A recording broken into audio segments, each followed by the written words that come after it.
தேவிகாபுரம் பெரியநாயகி அம்மன் கோவில் அதன் தொன்மை, கட்டிடக்கலை மற்றும் ஆன்மீக சிறப்பு என பல வியப்பூட்டும் தகவல்களை கொண்டுள்ளது.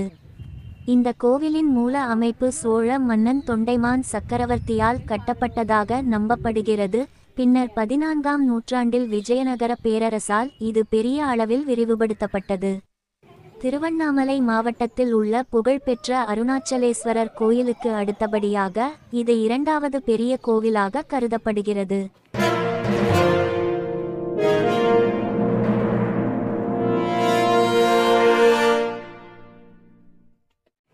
சுமார் 3 ஏக்கர் பரப்பளவில் அமைந்துள்ள இக்கோவில் ஒரு கோட்டையை போன்ற உறுதியான சுவர்களுடன் திகழ்கிறது. இந்த சுவர்களின் அழகிய சிற்ப வேலைப்பாடுகள் விஜயநகர பேரரசின் கலைத்திறனுக்கு சான்றாக அமைகின்றன.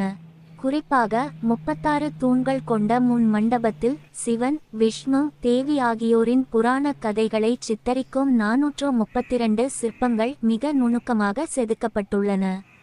இங்குள்ள வெளிச்சுவர்களில் குதிரைகள், காளைகள் மற்றும் பன்றிகளின் சிற்பங்கள் தனித்தனியே செதுக்கப்பட்டுள்ளன.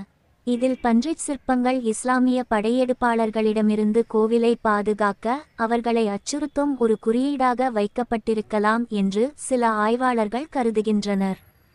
7 நிலைகளை கொண்ட பிரம்மாண்டமான ராஜகோபுரத்துடன் காட்சியளிக்கும் இக்கோவிலில் குதிரைகள் இழுக்கும் தேர் போன்ற வடிவமைப்பில் உள்ள கல்யாண மண்டபம் மனுநீதி சோழனின் வரலாற்றை சித்தரிக்கும் சிற்பங்களுடன் கலை நுட்பத்தின் உச்சமாக அமைந்துள்ளது. கோவிலின் மூலவர் கருணையின் வடிவமான பெரியநாயகி அம்மன், பிருகதாம்பாள் அல்லது பிருகநாயகி என்றும் அழைக்கப்படுகிறார். இவர் பார்வதி தேவியின் அவதாரமாகவே கருதப்படுகிறார். அருகிலுள்ள கனககிரி மலையில் அருள்பாலிக்கும் கனக்ரீஸ்வரர் பெரியநாயகி அம்மனின் துணைவராவார். கனக்ரீஸ்வரர் கோவிலின் கருவறையில் 2 சிவலிங்கங்கள் இருப்பது ஒரு பெரும் ஆச்சரியம். ஒன்று வேடன் ஒருவனால் கண்டறியப்பட்ட சுயம்பு லிங்கம், மற்றொன்று பல்லவ மன்னரால் காசியிலிருந்து கொண்டுவரப்பட்ட லிங்கம். தல புராணங்களின்படி கம்சனின் சகோதரி தேவகி இங்கு சிவபெருமானை வணங்கி கிருஷ்ணரை பெற்றெடுத்ததால் இத்தலம் தேவிகாபுரம் என பெயர் பெற்றதாக ஐதீகம் உள்ளது. மேலும் ஒரு பெரிய பிரளயத்தின் போது இந்த மலை மட்டும் தங்கத்தை போல ஒளிர்ந்ததால் இறைவனுக்கு பொன்மலைநாதர் என்றும் மலைக்கு கனககிரி அல்லது கனகாசலம் என்றும் பெயர்கள் வந்ததாக நம்பப்படுகிறது. கனக்ரீஸ்வரர் கோவிலில் சிவபெருமானுக்கு வெந்நீரில் அபிஷேகம் செய்யும் ஒரு தனித்துவமான சடங்கு இன்றும் பின்பற்றப்படுகிறது. சுயம்பு லிங்கத்தை தோண்டும்போது இரத்தம் வழிந்ததாகவும் அந்த காயத்தை ஆற்ற வெந்நீர் பயன்படுத்தப்பட்டதாகவும் ஒரு ஐதீகம் உள்ளது. இது ஒரு சக்தி பீடமாகவும் கருதப்பட்டு பார்வதி தேவி இங்கு 48 நாட்கள் கடுந்தவம் செய்து அதன் பலனாக திருவண்ணாமலையில் சிவபெருமானின் இடப்பாகம் பெற்றதாக கூறப்படுகிறது. திருமணம் தடைபடுபவர்கள் பெரியநாயகி அம்மனை வணங்கினால் சுபயோகங்கள் கைகூடும் என்பது பக்தர்களின் அசைக்க முடியாத நம்பிக்கை.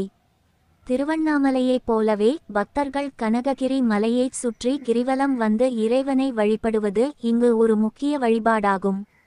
கோவிலில் 3 பிரகாரங்கள் உள்ளன.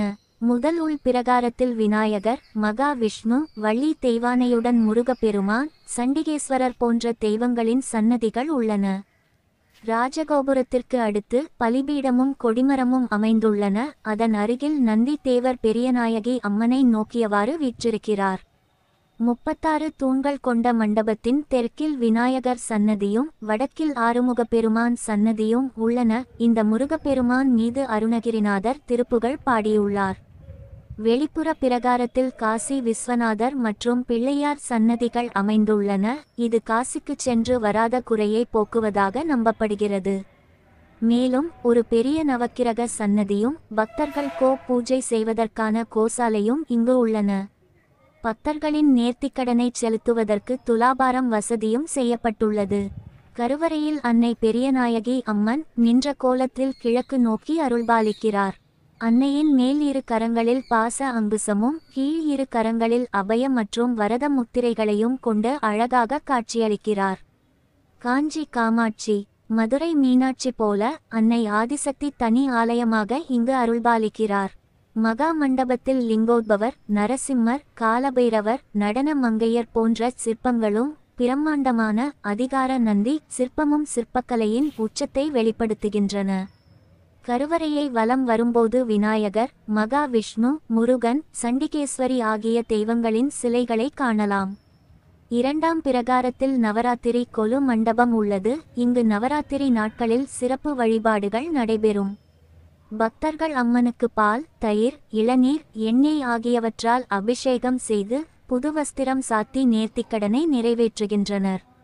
மலைக்கோவிலில் அம்பிகைக்கு தனி சன்னதி இல்லாததால் பெரியநாயகி அம்மன் கோவிலில் பிரதோஷ பூஜைகள் சிறப்பாக நடத்தப்படுகின்றன.